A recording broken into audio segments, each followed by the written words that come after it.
Hello everyone, कैसे हैं आप सभी। आशा करती हूँ अच्छे होंगे और खूब मन लगा के पढ़ाई कर रहे होंगे। तो मेरे पास एक कमेंट लगातार आ रहा है कि दीदी मैं टेस्ट देती हूँ तो 100 में मेरा 90 आता है और वहीं पे बाकी बच्चे जो है वो कहते हैं 97 98 आता है। क्या ऐसा वो झूठ बोल रहे हैं मुझे होपलेस करने के लिए, या वाकई में ऐसा होता है, मेरा क्यों नहीं हो रहा है। तो एक चीज मैं बताऊं आपको, ये अच्छा प्रश्न है क्योंकि टेस्ट से संबंधित है। और जब टेस्ट देते हैं हम लोग तो एक ग्रुप सा जो बन जाता है तो उसपे हम लोग भी अक्सर मतलब नंबर शेयर करते थे। हालांकि मैं तो नंबर शेयर नहीं करती थी, लेकिन वहां पे मैं कमेंट जरूर पढ़ती थी। जैसे किसी क्वेश्चन पे मान लीजिए, जैसे ऑप्शन है वहां पे तो गलत आंसर मान लीजिए है, चाहे कुछ भी है, तो वहां पे हम लोग डिस्कस करते थे कि मतलब बाकी लोग क्या कह रहे हैं, आंसर क्या सही होगा। जब कंफ्यूजन कोई चीज की रहती थी पूछते भी थे। तो वहां पे देखिए ये चीजें जो है ना, वहां पे जहाँ पे टेस्ट होता है और जहाँ पे ये सारे कमेंट आते हैं, जहाँ पे लोग नंबर शेयर करते हैं, जो भी बातें होती हैं, वहां पे हमें बहुत चौकन्ना रहने की जरूरत है। वहां पे चीजों को एकदम हकीकत मान लेने की भी जरूरत नहीं है और कहीं ना कहीं हकीकत मानने की भी जरूरत है। अब इस बात को आप समझिएगा कि मैं क्या कहना चाह रही हूँ। जैसे बैलेंस करने की जरूरत है, बैलेंस करके चलने की जरूरत है। अब बिल्कुल भी आपको ऐसा भी नहीं है कि आप कोई मतलब ही मत रखिए कि अगला व्यक्ति क्या कर रहा है, और ऐसा भी ना हो कि अगला व्यक्ति क्या कर रहा है बस उसी के चक्कर में आए, हम अपना ना देखें। ये दोनों चीजें, इसलिए मैं इसको बैलेंस करने की बात कर रही हूँ। अब क्या हुआ था, मैं आपको एक इंसिडेंट बताती हूँ कि जब वहां पे टेस्ट होता था तो ऐसा डिस्कस हो रहा था, तो एक क्वेश्चन पे डिस्कस हो रहा था और वो क्वेश्चन का ना आंसर गलत डिस्कशन वहां पे हो रहा था। जैसे और एक किताब की घटना चक्र जिसमें मैं तैयारी की थी, वहां भी वो क्वेश्चन का आंसर गलत दिया हुआ था। तो कुछ बच्चे कह रहे थे कि नहीं ये सही है, और हम लोग को सर पढ़ाए थे कुछ और सही था। अब एग्जाम में वही क्वेश्चन आ गया। अब देखिए क्या होता है ना, ऐसा कि हम उस पे हम मैंने कोई उस पर रिप्लाई नहीं दिया, बस मैंने पढ़ा। लेकिन मेरे दिमाग में सर का पढ़ाया हुआ वो तो था ही, लेकिन वहां पर जो डिस्कशन हो रहा था गलत चीजें, जो गलत एक मतलब कई सारे लोगों ने कहा कि नहीं नहीं ये आंसर सही है, गलत वाले को, वो मेरे दिमाग में बैठ गया था। और एग्जाम में मुझे दोनों चीजें याद आ रही थी कि सर ने क्लास में बड़े अच्छे से खड़े होके ऐसे ऐसे बताया था, मुझे तो अच्छे से याद आ रहा है ये आंसर बताया था। लेकिन फिर मुझे वो भी याद आ रहा था अच्छे से कि नहीं बच्चों ने कहा था नहीं नहीं ये नहीं ये सही है। अब मैं वहां पे गलत करके चली आई थी क्वेश्चन। तो इसीलिए मैं कह रही हूँ कि चौकन्ना रहने की जरूरत है। वहां पे जरूर नहीं है कि सारी चीजें सही होती हैं। हाँ, हमें अपना ध्यान ये लगाने की जरूरत है कि अगला व्यक्ति अगर कर रहा है, अगर वो कह रहा है कि मेरा ज्यादा नंबर आ रहा है, तो आप वो गलत कहे या सही कहे, लेकिन आपको ये मान लेने की जरूरत है कि हाँ अगला जो है वो ज्यादा पढ़ रहा है मुझसे, मुझे और मेहनत करने की जरूरत है। और जब 100 है, 100 नंबर का मान लीजिए है, तो मुझे 100 में 100 लाना है। आप बिल्कुल भी मत सोचिए कि बॉर्डर लाइन पे हम रहे। अक्सर यही गलती हम करते हैं कि हम पासिंग मार्क्स पहले से दिमाग में चलते हैं लेके। जैसे मान लीजिए कहीं मेरिट की भी बात होती है, कट ऑफ की भी बात होती है, तो हम पहले से दिमाग में सोचते हैं। आप लोग के भी बहुत सारे प्रश्न आते हैं, दीदी मेरिट कितनी जानती जाती है, कट ऑफ कितना बनता है। अगर ये चीजें लेके पहले से ही चलेंगे, बॉर्डर पे रहेंगे, तो हमेशा हमेशा कम ही होता है, ये मान के चलिए। हम जितना ऊपर सोचते हैं ना, मतलब बाई चांस वहां तक हम पहुंचते हैं, हमेशा एक लेवल नीचे ही रहता है। तो हमें पूरा पूरा सोचना है, तब जाके आप समझिए कि कट ऑफ तक रहेंगे या उससे थोड़ा सा ऊपर रहेंगे। तो आप 100% ये मान लीजिए, अगर वो व्यक्ति कह रहा है तो इसको बिल्कुल भी झूठा मत समझिए। आप मानिए कि वो सही कह रहा है, मुझे और मेहनत करने की जरूरत है। और अगर आपका उतना ही बन रहा है हमेशा नंबर, आगे बढ़ ही नहीं रहा है, तो फिर अपने कमियों पर विचार करिए। ये कोशिश करिए, देखिए कि आपकी गलती कहाँ हो रही है, क्यों आपका स्कोर नहीं बढ़ रहा है, जिस टॉपिक में भी आपको दिक्कत हो रही है। हाँ, नए प्रश्न भी आते हैं, आपने कहा था कि नए प्रश्न आते हैं। बिल्कुल, अगर ये तो बहुत अच्छी बात है कि नए प्रश्न सामने आते हैं, तो इसीलिए तो टेस्ट दिया जाता है कि जो नए नए प्रश्न आते हैं उसको हम देख सकें और उसको हम अच्छे से पढ़ें। और ये भी डाल लीजिए कि उस नए प्रश्न को रटने की जरूरत नहीं है ना। मान लीजिए उसका आंसर तो आपने रट लिया, लेकिन उस क्वेश्चन का जो ऑप्शन है उसके विषय में आप विस्तार से जानिए। जैसे आप कहीं से भी कोताही मत करिए, चीजों को बैलेंस करके चलिए। ये कहने का मतलब है कि वहां पे आप चौकन्ने भी रहिए कि अगला व्यक्ति क्या कर रहा है, मुझे उससे और ज्यादा करना है साइलेंटली।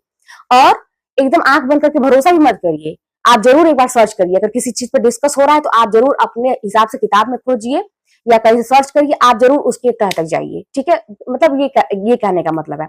देखिए बैलेंस करके चलना लाइफ में बहुत जरूरी होता है। बात यहाँ पढ़ाई की नहीं है, लाइफ की भी बात होती है। अगर आप खुद सोचिए कि अगर हम लोग गाड़ी चलाते हैं, ठीक है, और रास्ते में गड्ढे जब आ जाते हैं, तो गड्ढा आता है तो ऑटोमेटिक जो है ना, हमारा मतलब स्कूटी चलाते हैं तो ऑटोमेटिक ब्रेक पे जाता है। आप बाइक चलाते हैं आपका ब्रेक पे पैर जाता है। साइकिल चलाते हैं तभी ब्रेक आप लगाते हैं, गड्ढा आने से पहले ही। तो यानी कि जब जीवन में भी कोई ऐसा उतार मतलब गड्ढे वाला हमारा जीवन है, उतार चढ़ाव वाला जीवन है, तो हमें थोड़ा सा संभल के वहां पे चलना पड़ेगा, फूक फूक के कदम रखना पड़ेगा।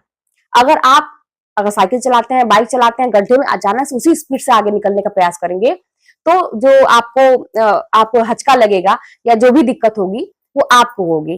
तो इसलिए वहां पर हम बैलेंस कर लेते हैं अपने आप को, थोड़ा सा संभल जाते हैं। जब वो पार हो जाता है फिर अपनी स्पीड हम बनाते हैं। तो इसी तरह से लाइफ में भी करने की जरूरत है। अगर आपकी जिंदगी में कोई दिक्कत आ रही है तो थोड़ा सा वहां पे अपने आप को बैलेंस कर लीजिए, रुकना नहीं है, थोड़ा सा अपने आप को संभल के चलिए, ध्यान दीजिए कि किस स्पीड से कितना करें, क्या करें, कि हम सावधानी से इस चीज को, इस जो मुश्किल आई है इसको हम निकाल सके। उसमें एकदम से आप उसी स्पीड में चलेंगे तो दिक्कत आपको होगी।